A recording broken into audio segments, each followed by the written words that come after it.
Hello, my name is Dave Mayo from Synergy Health and Wellness, and today I'm going to run you through my foam rolling program.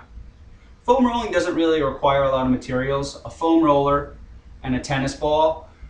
You can actually just use a piece of PVC piping.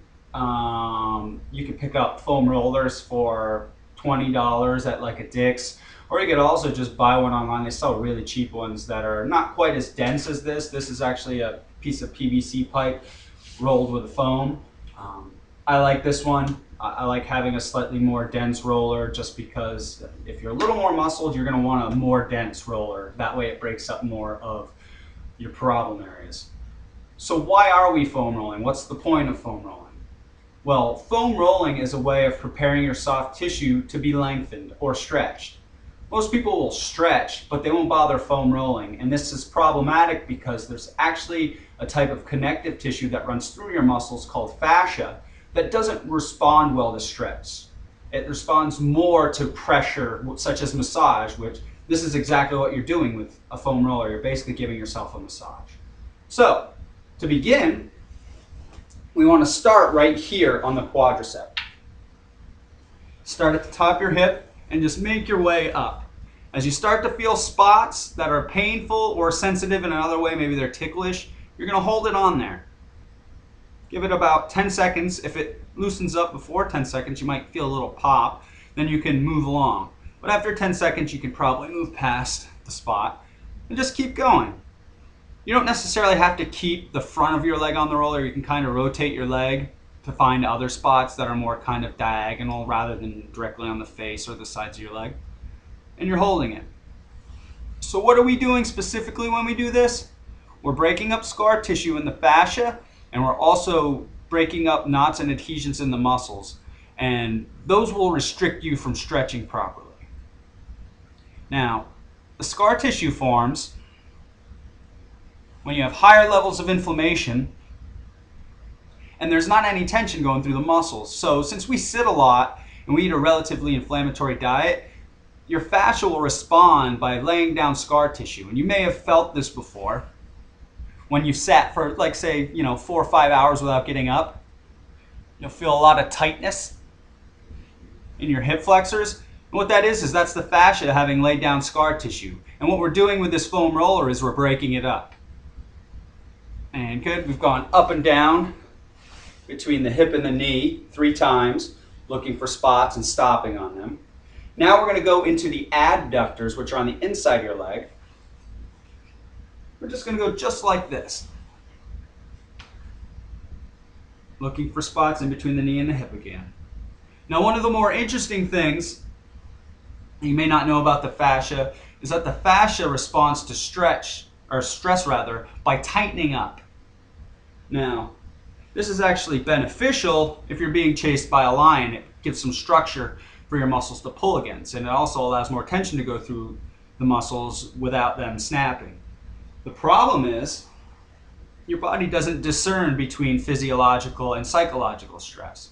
So over time, your fascia is just going to tighten up, and it's not going to release because, again, the fascia doesn't respond to stretch. So what we want to do is we want to put some pressure on there and get them to loosen up. And that'll actually pull stress off of the body because you won't have to work so hard to move when your legs are restricted, because you basically, when one muscle is pulling, it's pulling against another muscle, and if you have restrictions in that other muscle, it's going to cause the other one to have to work a little harder. So now we're going to do the IT band, which is right here on the side of the leg. Well, to do the IT band, we want this bottom leg perfectly straight. We want this top leg over. We want to go down to our elbow. We're going to go all the way from the hip to the knee. This is a typically painful area for most people, and one side will tend to be more painful than the other. Just like that.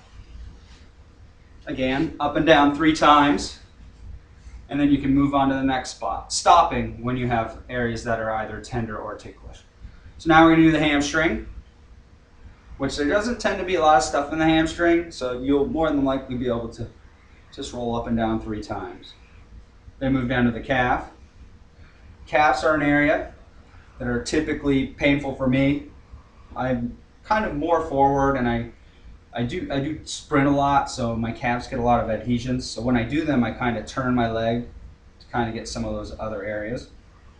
When I find spots, I hold it on. And then that's all you need to do with the foam roller. Now we want to take a tennis ball and hit our glutes. So we're going to start on this left side. Just roll around looking for spots. You find a spot that hurts, you're going to hold it on there. You want to make sure that you're also getting to the side of the leg, because a lot of the adhesions are actually going to be there, a lot of the restrictions as well. Once you've done the side and back of your butt, you're going to take that same leg and cross it over, and you're going to look for a spot. Well, you're not really looking. You're going to feel a spot, and it's going to hurt quite a bit. That's your piriformis, which is oftentimes related to sciatic pain, as the sciatic nerve runs down near it. Just hold it on there. And if you do get sciatic nerve pain, it's probably a good idea not to irritate it by forcing yourself into this.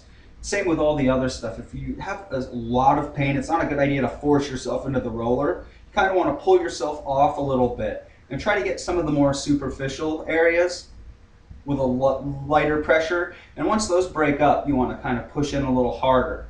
The reason for this is if you tense up because you're giving yourself a lot of pain with the foam roller, you're not going to typically relieve the fascia, you're just going to tighten it up more. And now that we've done that, piriformis, we've done this entire left leg, which I tend to like to do. I like to do one leg first the first time I roll with people, because I want them to feel the difference between a rolled leg and an unrolled leg, so that they can stand up and lift their rolled leg and then their unrolled leg. And when you do that, the rolled leg will typically come up much quicker than the unrolled leg, because this leg is restricted. And going back to what I was saying earlier, if this leg's restricted, you have muscles pulling against tight fascia, you're going to waste more energy. You're also more than likely going to get an injury than, say, somebody who actually takes care of their soft tissue. This is just like massage, so if you use a masseuse a few times a week, you probably do not need to do this. I do this before my workouts. I prepare the soft tissue with foam rolling, and then I stretch it, and then I do activation work and mobility work to get the areas I want activated, and the areas I want mobilized. So, another thing you can do is roll the tennis ball on your plantar fascia. A lot of people who can't touch their toes, maybe they can only get down to about here. If you will roll both of your plantar fascia for about a minute pretty vigorously, and then try to stretch again, most people will get down another 4 or 5 inches. And that kind of shows you how interrelated all the fascia is. When one area is tight, other areas are going to be tight because they're all pulling against one another. It's like a rope. If I pull on this end of the rope, that other end of the rope is going to get pulled as well. So the only other area I foam roll other than the legs, really, and you can actually use the roller, you can roll on your back. I don't like to do that. Sometimes I'll take 2 tennis balls, tape them up, and kind of roll them up my back to kind of get out some of the adhesions there. But the other spot I'm going to show here is we're going to do the rotator cuff. And to do the rotator cuff properly, you want to feel back here on your rotator cuff for what's called your scapular spine, the spine of your rotator cuff, or rather your shoulder blade. So you're going to feel right back here, and once you feel that spine, you want the tennis ball right underneath that spine. So you're on the meat of the rotator cuff. You take this foam roller, put it under your head so you're not jacking up your neck, and just roll around until you find a spot that hurts. Again, you can just lay down and hold the spot, or you could do something called active release therapy, which is a modality of massage where you're just going to move it, just like this, and it helps relieve some of the tension. It helps break up the adhesions and loosens up the fascia a little quicker. If you have a really big knot back there, you might feel it gliding over there. So just going like this and then moving on to another spot, just like this. My elbow's at 90 degrees and I'm at 90 degrees from my torso over my shoulder. Just like that. So that was the foam rolling part. First time you do it, it might take 20 or 30 minutes, but once you're doing it regularly, it'll go much faster, 5 or 10 minutes. You can go right to your spots once you know your body. The spots are there because that's how you pattern your movements. You might sit to the side a little more. You might sleep with your leg crossed over your body like this, and that's going to lead to different patterns between individuals.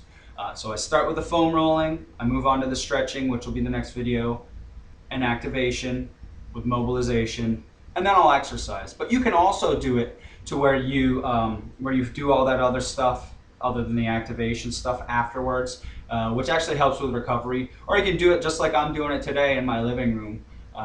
Oftentimes if I feel like I'm getting tight, or I bring my foam roller on vacation, I'll just watch TV and I'll roll out. So hope you enjoyed the foam rolling video. I'd love to hear how you enjoy foam rolling, or if you see any benefit from it.